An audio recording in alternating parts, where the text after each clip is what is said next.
Chapter 12, Airwaves.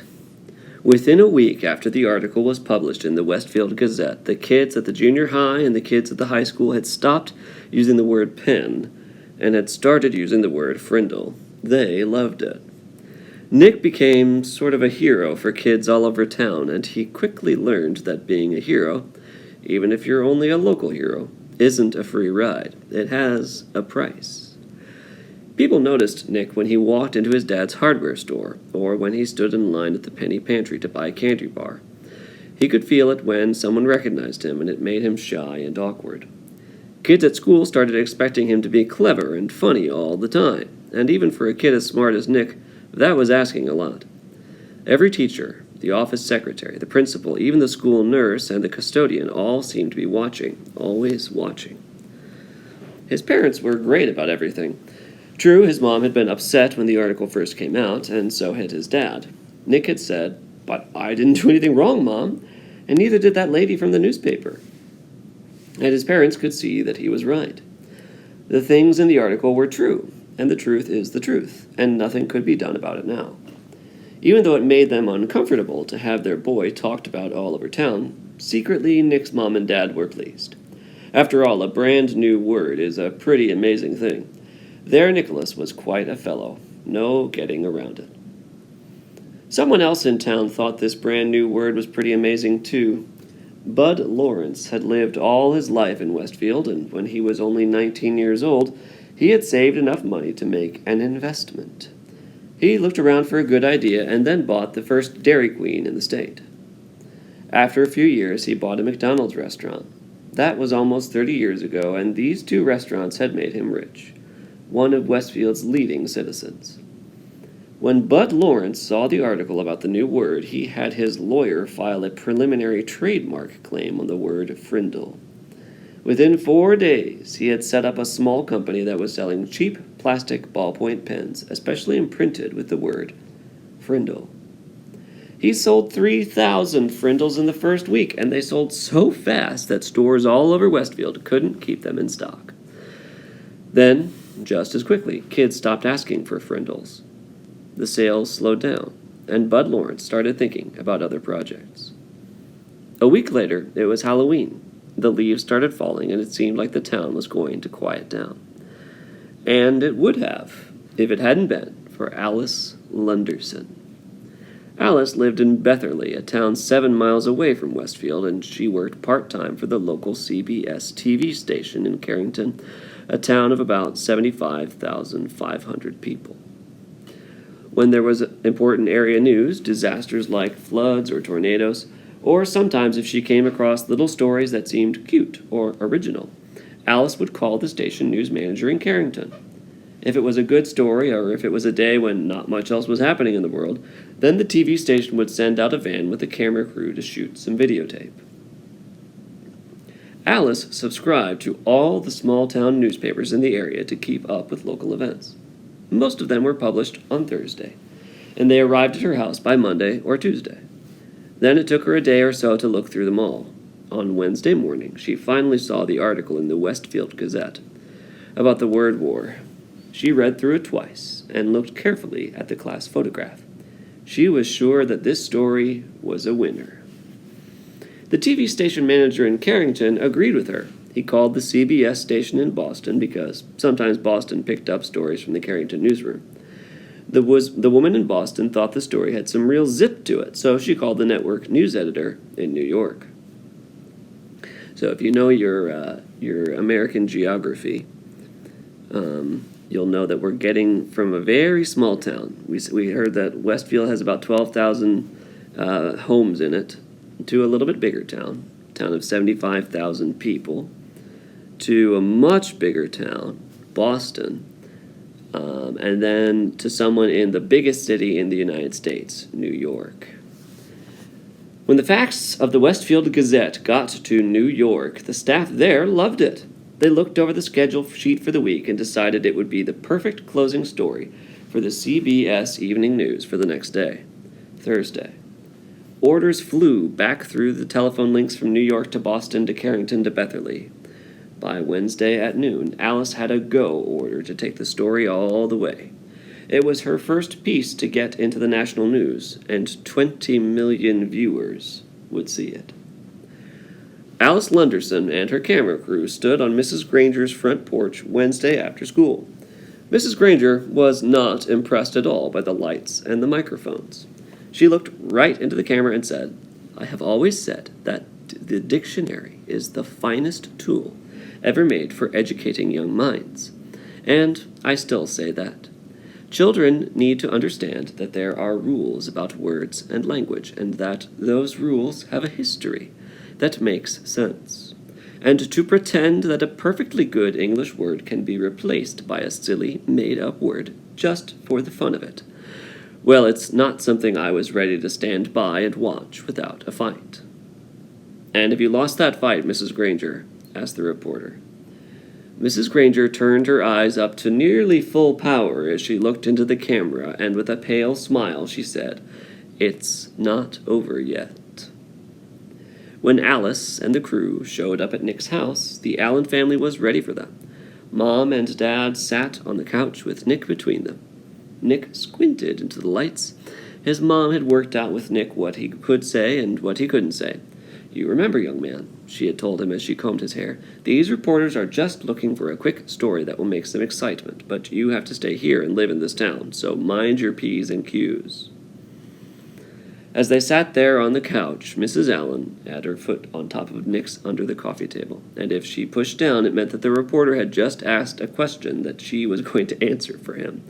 Mrs. Allen did not trust reporters. "So tell me, Nick, why did you make up this new word, Frindle?" asked Alice Lunderson. Nick gulped and said, "Well, my teacher, Mrs. Granger, said that all the words in the dictionary were made up by people, and that they mean what they mean because we say they do. So I thought it would be fun just to make up a new word and see if that was true." "And were you surprised when Mrs. Granger got mad about that?" asked Alice with a smile. There was a push on Nick's foot, and his mother said, "We never felt that Mrs. Granger got angry. When everyone started using the word Frindle, it just got to be a disruption, that's all. She's a really very fine teacher." "Yeah," said Nick. "I mean, I learned a lot about words, and without her I wouldn't have." "So, what's next for you in the new word?" Alice was wrapping it up. She could see that Nick and his parents were not going to be pushed into saying anything controversial, so she just kept it light and happy. "Well," said Nick, "the funny thing is, even though I invented it, it's not my word anymore. Frindle belongs to everyone now, and I guess everyone will figure out what happens together." Alice also had a short chat with a worried-looking Mrs. Chatham and a smiling Bud Lawrence, maker of the official Frindle. Then she shot her opening bit and her closing bit, and the camera crew drove back to Carrington to edit all the pieces and put them together into a 2-minute news story. The next night, when all the serious news about wars and oil prices and world food supplies had been talked about on the CBS Evening News, the anchorman looked into the camera and smiled. He said, "It is believed by many that the word quiz was made up in 1791 by a Dublin theatre manager named Daly. He had bet someone that he could invent a brand new word in the English language, and he chalked up the letters Q-U-I-Z onto every wall and building in town.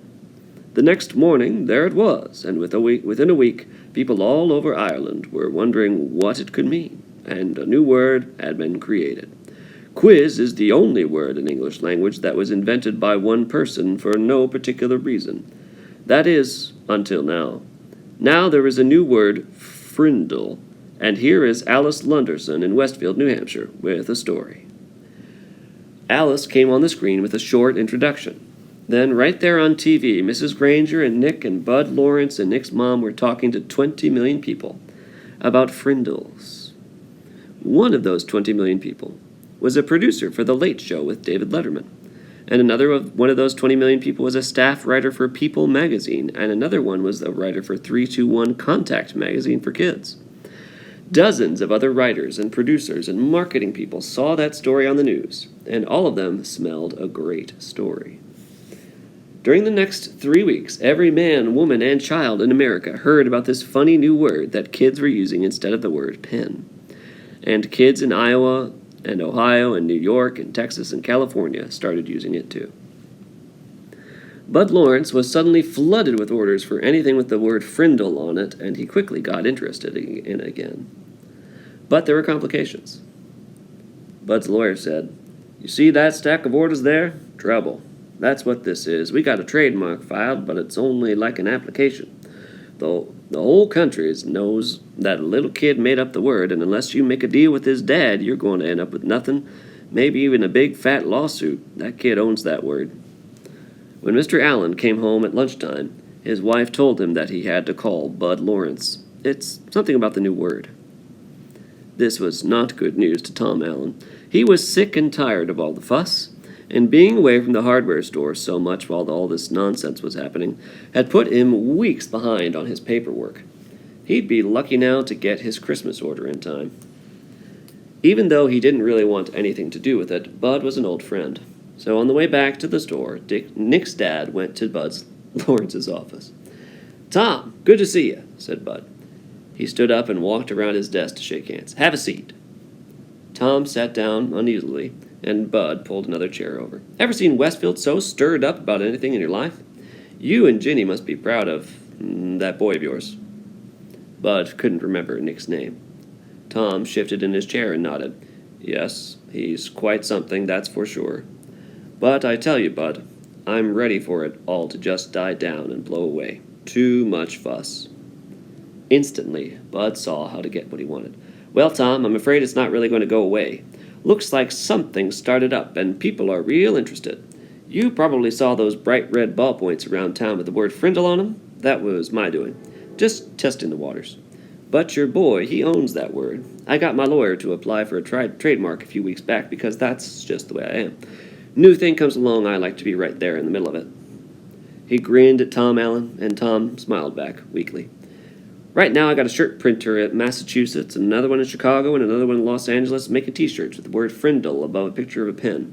I mean, a Frindle. Each supplier has orders so far for over 20,000 shirts. Profit on every one of them is going to be $2, maybe $3.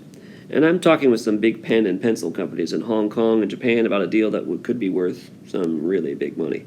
They've seen this Frindle thing in the media, and they want to buy the rights to the trademark and make a new line of Frindles for kids. I'm not kidding. This is a hot idea." Bud guessed right. Just the thought of all this made Tom shrink back uncomfortably in his chair. It was way too much fuss. "Tom, let me be direct with you. As the boy's guardian, you need to do the right thing about all this. I'd like to see where all this is going to go. I'm going to take some risks, spend some money, see what happens. But I need your permission. I need your signature on these trademark papers, and I need to strike a deal with you about permission to use that trademark. I know it seems like a big ruckus about a word, but we just can't tell what's to come of it unless we take some steps." Bud pointed at the papers on his desk. "That's a contract, and it's fair and honest. It gives your boy 30% of whatever profits I might make. That's a fair royalty, generous for this kind of deal. So what do you say? Make sense? Let me take care of all the fuss and see if some good doesn't maybe come of it all." The papers and a pen were there on the desk next to Tom. He looked at Bud, then reached over, picked up the pen, and signed both copies of the trademark papers and 3 copies of the contract. "I've got no reason to doubt you one bit, Bud, and I sure don't want to mess with any of this myself. Is that it?" he asked, standing up. "Not quite, Tom. Here."